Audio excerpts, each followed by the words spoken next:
Bueno, a situación de Alvedro evidentemente é mellorable polos datos que se acaban de comentar de que efectivamente nestes últimos 4 anos en termos globais pois Alvedro perdeu pasaxeiros se comparamos os datos de 2011 cos actuais. Non é certo que sí que a posición de Alvedro mellorou no sistema aeroportuario galego con respecto a, bueno, a porcentaxe, non? Se comparamos tanto con Lavacolla como con Peinador, pero, bueno, evidentemente as políticas erráticas, non, digamos, tanto do Concello como da Xunta, pois levaron, bueno, como efecto que evidentemente non se tirase tanto de Alvedro como se podía ter tirado. Evidentemente a situación económica xeral influe, porque tamén entendemos que se a economía vai ben e que se a cidade vai ben, pois Alvedro irá ben, non? E nestes momentos o principal problema, sí hai problemas, non? De diseño e de políticas aeroportuarias e de liñas, pero sobre todo que hai un problema na cidade, non? E ese problema na cidade é o que motiva basicamente que Alvedro perdera peso e tráfico de pasaxeiros.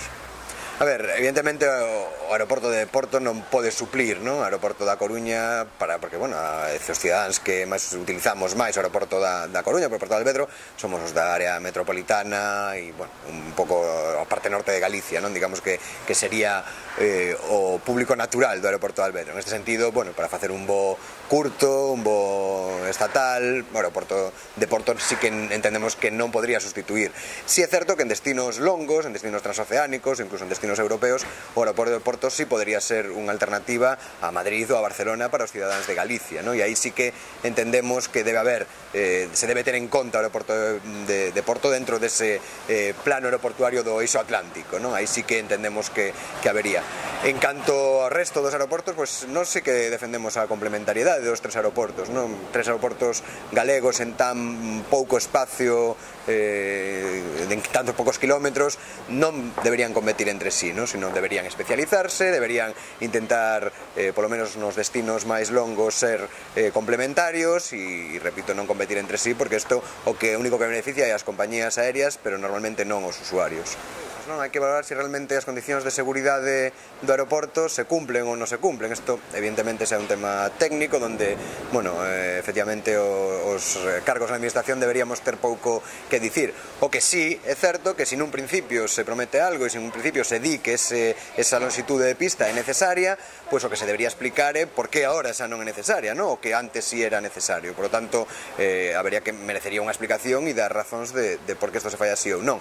Repito, para nós o máis importante neste caso é a seguridade, evidentemente, que se garanta que os voos aos que está destinado Alvedro, eses avións poden aterrar en condicións de seguridade para os pasaxeiros e tamén para os veciños da contorna, evidentemente, e repito, aquí a cuestión é as persoas e os responsables desa ampliación que expliquen por que isto se reduce, se é únicamente cuestións técnicas ou se hai outras cuestións ao redor. Bueno, pois seguramente é o que habería que facer, habería que intentar que esa cabeceira fose operativa baixo todo tipo de circunstancias climáticas e que evidentemente houvese os mínimos desvíos posibles, non?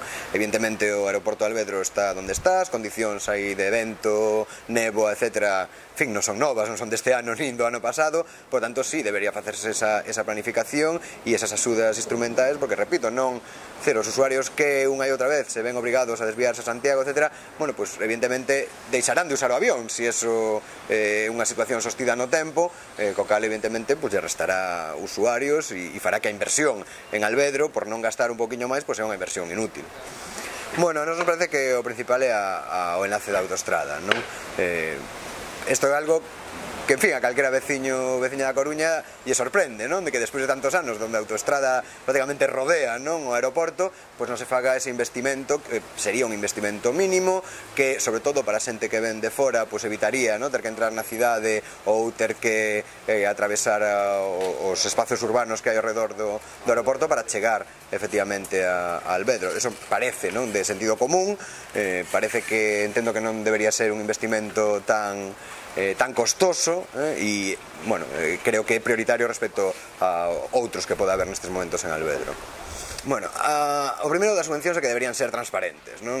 Nestes momentos, pois, o Consorcio de Turismo, que donde é mayoritario o Concello da Coruña, non é transparente a hora de indicar que subvencións hai, cales non, cales son os criterios que se empregan para esas subvencións. Creo que este debería ser o primeiro paso antes de poñernos a analizar subvención por subvención, cal é adecuada, cal non, a que compañías e compañía non, e, bueno, sobre todo, para que destinos sí, para que destinos non, non? Entón, o principal sería que coñecésemos eses datos, que fosen transparentes e que, por tanto, pudiesen ser discutidos públicamente e participativamente entre todos, que por outro lado é unha das cuestións que a Marea Atlántica entende que é o eixo fundamental de calquera actuación do goberno, que sea transparente e que sexa participada. Non é unha cuestión de subvencións sí ou subvencións non, seguramente, será unha cuestión de subvencións como. E, bueno, respecto a cales deben ser as actuacións con respecto a outros aeroportos, pois aí sí que a cuestión é que tampouco pode ir cada aeroporto por o seu lado, non? Porque aí, repito, os únicos que ganan son as compañías. Se entramos nunha carreira tola, non? Aeroporto tras aeroporto, por a ver quen subvenciona máis, pois evidentemente aí os que se ten que estar frotando as mans son as compañías e non necesariamente os usuarios, porque tamén outra cuestión que habrá que valorar é se sempre esas subvencións repercuten despois nos usuarios en termos de prezo de billetes, de servicio, de horarios, etcétera, etcétera. Si, non, aí a cuestión da subvención será un pouco o que decía antes, efectivamente, estudialas con un pouco de cabeza, non ver si esas subvencións responden a liñas que son prioritarias para a cidade e, bueno, non só para a cidade, senón para un pouco para a contorna da cidade, para os usuarios e para as usuarias. E eu tampouco me metería en liñas concretas, en liñas aéreas concretas, non? É dicir, habrá que ver si o que non pode servir os cartos públicos é para que aquel que non sea capaz de facer negocio por si mesmo nunha economía de mercado faga negocio a conta dos cartos de todos, non? Hai que compatibilizar, non? A utilidade social que lle damos a ese diñeiro e ver se, repito, esas subvencións nos conducen a uns destinos que sean interesantes para a cidade, tanto en termos de atraer visitantes, que esa sería a primeira cuestión, pero tamén en termos de utilidade para os cidadáns e cidadanas da Coruña, de poder sustituir os seus desplazamentos a Madrid e a Barcelona en trasectos medios, por exemplo, non? A ver, coordinar ten sentido. Esa é a primeira cuestión, non? O decía antes, con 3 aeroportos, 4 se contamos Porto, tan preto, non podemos competir entre nós, porque esa carreira tola, digamos, a que menos beneficia é aos usuarios e ao erario público.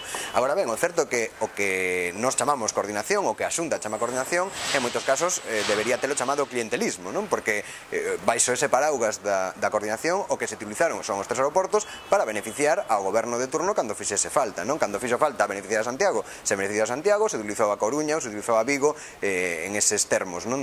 Máis ben de electoralistas moitas veces, de cubrir as súas necesidades políticas entre a Xunta de Galicia e os alcaldes, no seu caso o Partido Popular, tamén nesas cidades. Por tanto, coordinación sí, pero non así, sería un pouco o titular. Entendo que pública, non? Na Marea Atlántica defendemos que os servicios públicos deben ser residos en termos de utilidade social, e esa utilidade social só se asegura cando hai unha responsabilidade política e unha responsabilidade de todos e todas no goberno deses servizos, non? O aeroporto e os aeroportos son un servizo público esencial, non? Como tal, deberían ser residos baixo criterios sociais e non baixo criterios empresariais ou economicistas. Isto non significa que o modelo actual público sexa o mellor. Ese modelo público debería tamén ir a unha participación dos usuarios, unha participación dos asentes sociais e económicos da cidade, por tanto, xestión pública sí, pero tamén entendida como algo máis amplo que unha pura empresa pública ou unha pura administración, non? Sino con intervención dos sectores que realmente están afectados por ese servicio concreto. Non, aí, digamos, as liñas de actuación esenciais que a Marea Atlántica nas que a Marea Atlántica interviría no aeroporto de Alvedro serían, en primeiro lugar, ese control das subvencións, que para nós nos parece esencial na medida en que sean públicas, que sean transparentes e que podan ser decididas democráticamente, non? Esa sería a primeira cuestión.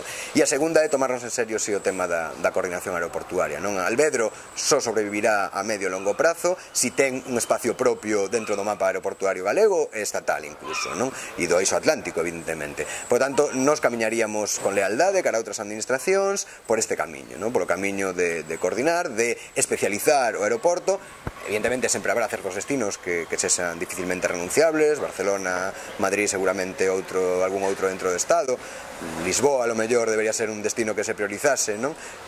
Bueno, por aí iríamos, non? Por aí traballaríamos.